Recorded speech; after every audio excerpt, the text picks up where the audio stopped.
preliminary book discussion, Karl Popper, The Open Society and Its Enemies. I'm about 1/3 into the book, so this is a sort of first discussion, not the formal wrap of the book. I haven't even finished it, but I think this is such a pivotal book, one of those key philosophical, intellectual foundations of thought that I think it's worth doing a couple of episodes, and then hopefully I can do a wrap. And as I do these episodes, I try to always keep them within a certain length, and therefore it's better to split it up. So Karl Popper, The Open Society and Its Enemies. I think the first third of the book lays the groundwork, and it goes back to the Greek philosophy. And I think there's two things I want to discuss today. First, this technology, this way of thinking, that we go back to the roots and then we kind of grow from there organically and try to develop a thought and a theory about where we stand today. I think this is very powerful, and I think a lot of people underestimate that. Somebody asked me today, why is Shakespeare so important? It's the same thing. It's because he did certain things to the English language, which, by the way, I don't even know. I'm not a literary expert, but he did certain things to the English language, which are the roots of what we're doing today. And in the spirit of Karl Popper, I think everything society does, everything humans do, it is a piecemeal progress. It is social engineering. It is developing a technology, solving problems, creating solutions, better solutions for problems, etc. So all of these things are related. And I think the key is you go back to the roots and then you try to understand where do we stand today. I think this is the first thing I want to discuss. The second thing is the fundamental difference between an open society and a closed society, and what it actually means for practical purposes going forward today. I think it's incredibly important because we live in a very sort of pivotal time when it comes to the question, do we want to be an open society or a closed society? This is Not Even Wrong podcast. It's May 16th, 2022. This is Krim Delco. For the day, the fund is down 3.8%. The market's down 20 basis points. For the year, we're down 40.8. The market's down 16.8. We're underperforming by 24%. Needless to say that our performance is unbelievably difficult to stomach right now. We are still reducing our leverage because of that. Piecemeal a little bit here and there, but we're trying to keep it under a certain level. And the market's giving us this opportunity. It's not even, how should I say, it's not a foregone conclusion that that's the case, but the market's giving us this opportunity, and that's what we're going to do. The main reason why we're having underperformance today is actually because China is showing some real numbers now in terms of what the cost is of all this COVID lockdowns. And even though you might have thought, well, isn't this expected? It is just painful to watch, and it's scary, and we don't know where it's going, in particular with Tesla. I mean, if this keeps continuing, then the Tesla production numbers, earnings numbers, everything has to come down. So the market is pricing this fairly, I would say. It's the cost of dealing with a country like China and its irrational COVID policy that they have. Now let's get to the discussion of Karl Popper, The Open Society and Its Enemies. And let's start with the first discussion point. Actually, before I go there, just for new listeners, why are we doing these book discussions? The purpose of this podcast is to give people a sense for what it feels like to run a hedge fund. So fundamentally, of course, we want to talk about things like, okay, why do we invest in what we're doing? What is it we're doing? How are we trying to achieve our goals? A lot of these things. And why are we reading books and discussing books? Because this is part of the business. It's not even just a pastime. This is not just some sort of tip, well, just read books or something. I cannot emphasize it enough. Reading books is part of the business of a hedge fund manager. Hedge funds are in the knowledge business. Or you can even use Warren Buffett if you want and call it an asset manager. I don't care. People who think about companies, ideas, who have to predict the future based on current information, who have to deal with uncertainty, who have to develop concepts and ideas and philosophies and whatever you want to call it.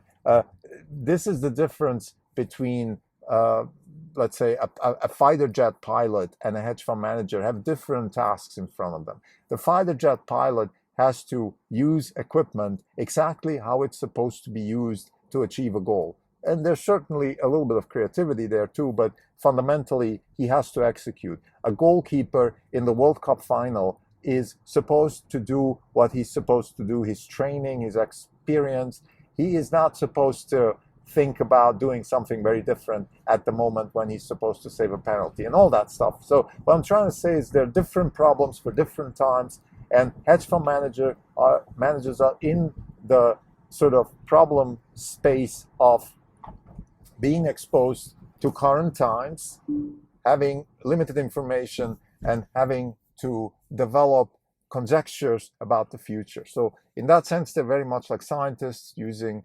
David Deutsch's words. David Deutsch's philosophy is rooted in Karl Popper's philosophy. That's why we're reading Karl Popper now. And the reading of books like that is supposed to, A, give us ideas and inspirations, and B, just bend our minds. This is yoga, intellectual yoga.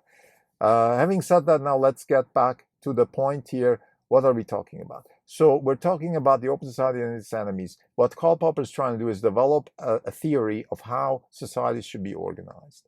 And he's going back to the Greeks, and he's saying, look, the Greeks were the first that went from a tribal society to an open society. What does that mean? A tribal society is a society where the person that wakes up in the morning knows what they're supposed to do. Everything is predetermined. The tribal society does change based on its environment a little bit, but the tribal society doesn't necessarily have the idea, concept, urge, willingness to change from within. So a tribal society is a lot like an animal where, let's say, if you have my cat is living in my house, she's comfortable. If I change her environment, if I put her outside, if I force her to be in the bathroom instead of in the living room, or if I do things good or bad, doesn't matter, she's going to adapt. So she is certainly going to adapt. But if I don't change her environment, if I let her be, she will develop a certain way of being, and it's going to be very predictable. And she doesn't have that urge, necessity, need, willingness, energy, whatever you want to call it, to change. So a tribal society is very much like that. And I think the key point here is that the person that wakes up in the tribal society knows where his role is. He's a warrior, he's a shaman, he's a worker, he's a husband, he's a whatever he is that. He absolutely cannot be something else. He belongs to a certain class. Things don't change, and he has a certain role to play. It's in a way very easy to live in a society like that because you don't have to think about what's my purpose. There's no need for shrinks, none of that stuff. I think a similar society today would be North Korea, Russia. Societies like that are closed societies. They don't change. They don't allow people to change. There's taboos. There's totalitarianism, not allowing people to change. Of course, today it's a little bit convoluted because if everybody was totalitarian today, then maybe we didn't even need totalitarianism because everybody would just live the way and nobody would even figure out that there's a better way to live. But because we have two systems and we have the open society, which is us, the people in the closed societies need to be coerced into the closed society. They're not just gonna, do that on their own. So having said all of that, the point here is why is Popper going back to the roots? Well, because it's useful. It's a good idea to go back to the roots, think about Plato, Socrates, Pythagoras, all these people. I'm not very familiar with them, nor do I think it's part of the book to be very detailed and knowledgeable about who said what. I am not interested in that. I think I try to understand, a couple of things. One, there's somebody called Plato, which is certainly a very important person. We've all heard of him. And he had this idea that the state should be ruled by the wise. And Popper spends a lot of time trying to understand what is that? What does that actually mean? Who is wise? What does learned mean? What is the philosopher king? What does that actually mean? And he dissects it. And I would say my interpretation is that Plato is certainly not stupid or some sort of Putin-loving or Machiavelli-loving totalitarianism type guy. He just simply has this idea that we need a certain skill to lead society. It's very similar to, let's say, the concept of a CEO today. I mean, who do we want to lead our companies? It's people who are knowledgeable about, they should have the experience, they should have the ability to do it. Who do we want to be a coach of a top football team, soccer team, whatever? We don't just choose these people randomly. So I think Plato was sort of more in that tradition, trying to say, well, if we choose capable people to be CEOs or coaches, Why shouldn't we use capable people to run our society? And he kind of he was interpreted, I think, very wrongly that he said, "Oh, philosophers should be running our society." But if we look at a philosopher today, an ivory tower philosopher, and then we think, "What, these people should be running?" No way. That's not what Plato meant. But the point, I think, the way I interpret Plato and Popper's interpretation of Plato is simply that we need to find a way to select the best people to run companies, sports teams, countries, whatever. It's not. It should not be a random process. And I think this is one of the big drawbacks of our democracy, that we have kind of degraded this to some sort of you have to be a jack of all trades, you have to please everybody, and then you become president of the United States, and you by definition are not very skillful because you're a jack of all trades. So this would be one criticism I think that I personally have to today's open society, which is we need to find better technologies to find our leaders when it comes to society. We also need to compensate them properly. We need to incentivize people to become leaders, and today that is a problem. The second thing that Popper discusses in this book is the concept of the open society, and he goes a little bit deeper and he explains, okay, what is a closed society? Again, a closed society is a society where basically all the rules and habits and institutions are sort of imposed from the outside, and people just take them, and then they're pretty rigid in the sense that's why it's called closed. That if you don't shake the thing up from outside, not much changes from the inside, and people accept their positions. The powerful, of course, are happy, and the not so powerful, they accept who they are, and if they don't accept it, they get expelled or killed.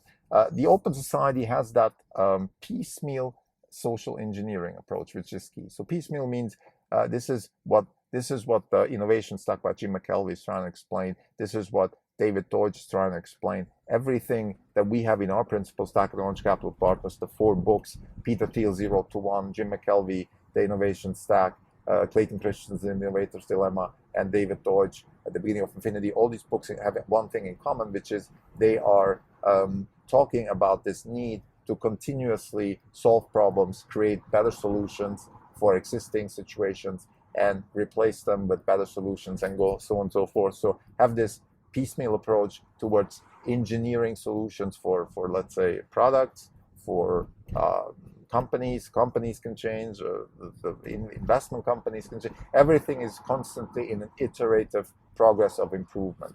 Now this is an ideal state, and by the way, it applies to us too, and this is very, very key. I've said that many times in this podcast. If you want to invest in disruptive technologies, you yourself have to have a lifestyle of a disruptive entrepreneur. You have to have a cost structure that allows you to do that. You have to have a mindset. You have to live with volatility, accept it. You have to have a lot of things that entrepreneurs have. You're not exactly the same. You're not exactly on the same wavelength with them, but you have to. You can't be living on Fifth Avenue in a very expensive office with very expensive employees and then invest in companies that sleep on the garage floor. That is a discrepancy that usually doesn't bode well. And so this iterative approach, this change from within, is absolutely key to any open society. Now let's get back to the more general way of discussion that Popper uses. He's using it for the society as a whole, so meaning, let's say, a government or a country. He's not exactly using those words because in those times, in the Greek times, when it all started, the concept of country, certainly nation, wasn't even existing. It was more a tribe that sort of organized itself, and for some reason came up with this idea to, hey, we can actually change from within. We can think about better ways to govern ourselves. We can think about better ways to think about solving problems and solutions. The question of why that actually happened is being discussed in the book. Popper discusses it. He talks about trade. He talks about exchange with other tribes, naval trade, and things like that. What he's trying to say, I guess, is he's saying, look, there was some sort of a novelty here, which was technology like shipping, moving goods around, information from other tribes, getting influence from the outside. Certainly the naval part of things is very key because those societies were by definition not closed anymore because they were doing openly trade with other societies. Now you could say, well, other societies did that too. Let's say, I don't know, Spain under the Inquisition was a big naval power, but they were still a very close society. Yes, of course. The question here is not, it doesn't mean that if you're a naval power, you'll always be an open society. It just means that something changed.